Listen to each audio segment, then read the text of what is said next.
Assalamualaikum warahmatullahi wabarakatuh, Pak Kiai. Saya sebagai orang Muslim ya mungkin masih awam masalah Habib, Syekh, dan Syarif itu. Tapi saya sebagai seorang Muslim, saya sangat menyesal kalau ada seorang yang mempertentangkan antara Habib, Syekh dan sebagainya. Karena apa? Semua itu dasarnya Al-Quran dan Hadis. Semua umat Islam adalah inginnya husnul khotimah. Kalau sudah kita berdasarkan Quran hadis, kiblatnya sama, apa ditentangkan? Entah itu dari Habib, dari Syekh, dari Syarif, saya kira ada masalah. Kok itu bagi saya sebagai seorang Muslim kok malah remeh sekali orang yang menentangkan antara keturunan itu, kok saya kira kok tidak baik itu bagi saya sebagai orang Muslim. Itu kalau didengar oleh orang non Muslim itu malah sebagai bahan candaan itu. Oke, karena maaf, itu sudah Habib itu sudah luar biasa, penggemarnya luar biasa. Dia menyampaikan agama Allah di muka bumi ini. Kenapa dipertentangkan? Bahkan cuma tes darah dan sebagainya itu bagi saya tidak baik untuk orang Muslim. Yang kedua, kalau toh itu benar-benar bukan keturunan Nabi, why not? Apa salahnya dia menjabarkan agama Islam untuk ukhuwah Islamiyah, untuk membuat persatuan bangsa? Kenapa dipermasalahkan? Yang ketiga, orang yang mempersalahkan itu tujuannya apa? Memecah belah atau untuk seakan golongan dia sendiri? Kalau untuk golongan sendiri, apa gunanya kita bercerai-berai karena bertangan untuk tes darah sekalian? Itu bagi saya seorang Muslim yang ingin saya jujur mati kunus khotimah, bukan untuk bertahan seperti itu. Ya, bagus. Ya, ya. Terima kasih. Assalamualaikum warahmatullahi wabarakatuh. Ini saya setuju bahwa seluruh umat Islam itu harus mempunyai hak yang sama dalam kemuliaan. Walaqad karramna bani Adam, bahwa kami telah memuliakan seluruh anak Adam. Dan ini yang sedang kita perjuangkan, bahwa tidak ada kaitan kemuliaan di hadapan Allah dengan keturunan. Kalaulah selama ini orang itu sudah mulia dengan ilmunya, dimuliakan oleh masyarakatnya, tidak melihat keturunan siapa dia, kalau dia punya ilmu wajib dimuliakan. Kan itu setuju Pak ya? Nah, masalahnya sekarang ada orang yang mengaku keturunan Nabi mengatakan bahwa secara zat mereka sudah berbeda dari orang lain, bahwa kalaupun mereka bodoh, mereka mabok, mereka lebih mulia sendalnya dari kepala kiai. Dan ini yang tidak sesuai dengan ajaran Islam. Kalau dikatakan mereka menyebarkan Islam, mereka menyebarkan Islam di mana? Yang sekarang mengajarkan bisa selawatan. Tapi yang menyebarkan Islam kan Wali Songo. Wali Songo itu adalah keturunan Nabi, bukan dari Baklawi. Tapi diakui oleh mereka dalam kitab mereka tahun 1984 bahwa Wali Songo keturunan Baklawi. Tidak ada manuskrip yang memperkuat itu. Bahkan kitab-kitab manuskrip yang sekarang ditemukan mengatakan Wali Songo bukan keturunan Ba'alwi, dia keturunan Al-Kazimi, Al-Musawi, juga dari Al-Jailani. Mereka datang itu baru 4 generasi paling. Tahun 1800 ketika Hadramaut lagi kurang makan. Di dalam bukunya Jajat Burhanuddin dikatakan negara Hadramaut ini, provinsi Hadramaut, tidak bisa memberi makan seluruh penduduknya. Dia hanya bisa memberikan makan 30% penduduknya. Makanya dicarilah daerah-daerah yang subur agar manusia itu kan punya perut, dia punya mulut, harus makan. Maka dicarilah tempat-tempat yang subur, di antaranya dia pindah ke Indonesia. Itu kayak misalnya Ustadz Taufik Segaf itu baru 3 keturunan ada di sini. Kakeknya baru 1914 pindah ke Indonesia. Sekarang 2024. Baru berapa puluh tahun.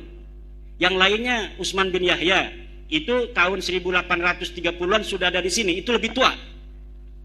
Yang lain itu yang banyaknya itu tahun 1901 sampai 1943. Nah, di Indonesia ini itu sudah mayoritas Islam. Maka kalau dikatakan mereka menyebarkan Islam di Indonesia, itu terbantahkan oleh kesimpulan sejarah, di mana sejarah versi Hamka mengatakan abad ke-7 ke-8 kita sudah banyak yang Islam, tetapi tidak semasif pada abad ke-15 ke-16 di zaman Wali Songo. Jadi yang paling banyak menyebarkan agama Islam di Indonesia itu terjadi pada masa Wali Songo. Sebelumnya sudah ada Syekh Bentong, Syekh Hasanuddin di Kerawang, tapi tidak semasif Wali Songo. Kenapa Wali Songo itu berhasil? Karena Wali Songo bukan hanya ulama, juga mereka adalah pemerintah. Oke, Pak Yai, ini karena mungkin antara penanya dengan panjenengan ada istilahnya cara sudut pandang yang berbeda. Maka sore hari ini masih ada, maghribnya kan masih lama ini saya jam 5 kurang seperempat, maghribnya jam 6 lebih kan. Itu saya berusaha jadi moderator lah kalau panjenengan semua setuju gitu. Jadi setuju. Biar penanya ini puas.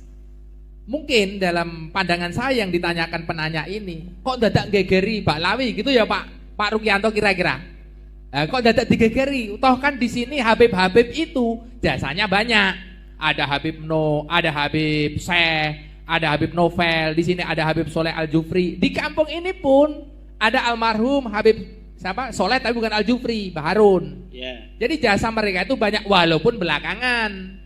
Di sini ada ulama namanya Syekh Hasan Tafsir, wafatnya 1911. Habib Baharun datang baru kemarin sore, kebetulan sudah wafat. Habib Soleh Al-Jufri datang di sini tahun 2000. Anak saya yang dongani, yang akikoi Habib Soleh Al-Jufri. Karena beliau memandang mungkin, bukan dadak digegeri Mbak Lawi ngopo wong ning kene wis dakwah kok.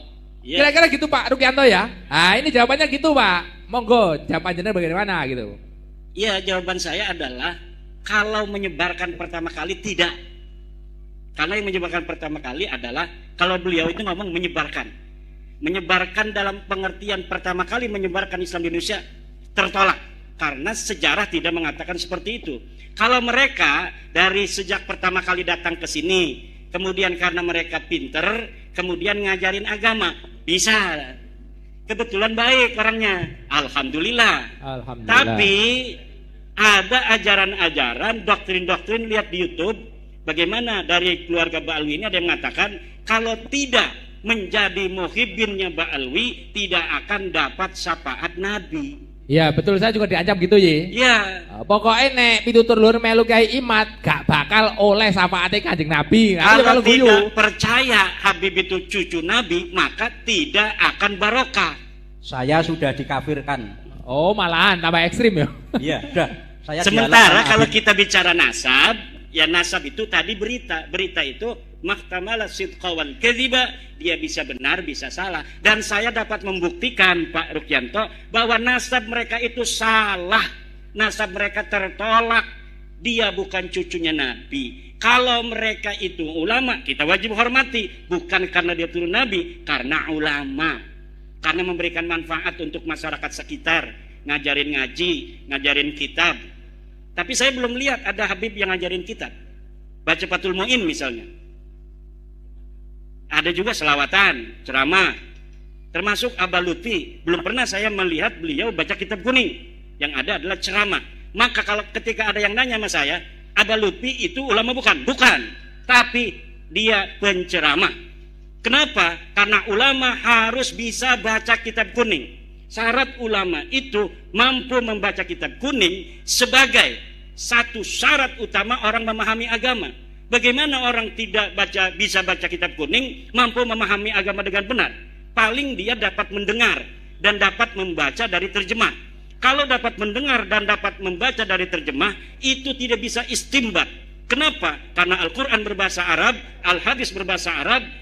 Cara memahami Al-Quran dan hadis itu hanya bisa dipahami oleh dia yang baca kitab kuning. Santri Lirboyo, santri Peloso, santri Sidogiri, santri-santri pondok pesantren salaf. Yang bisa memahami agama dengan benar hanya ulama. Siapa ulama? Syarat pertama harus baca Fathul Qorib, Ihya Ulumuddin, Sahih Bukhari. Ada kan Ba'alwi itu kalau bulan Rajab atau bulan apa itu mengadakan khataman Bukhari.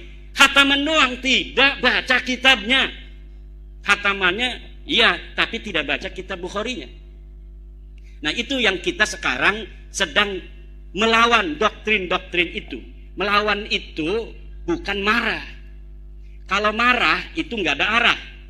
Kalau melawan itu artinya hal-hal yang buruk, ayo kita lawan agar mereka tidak buruk, mereka juga bisa bertobat. Ayo kita sama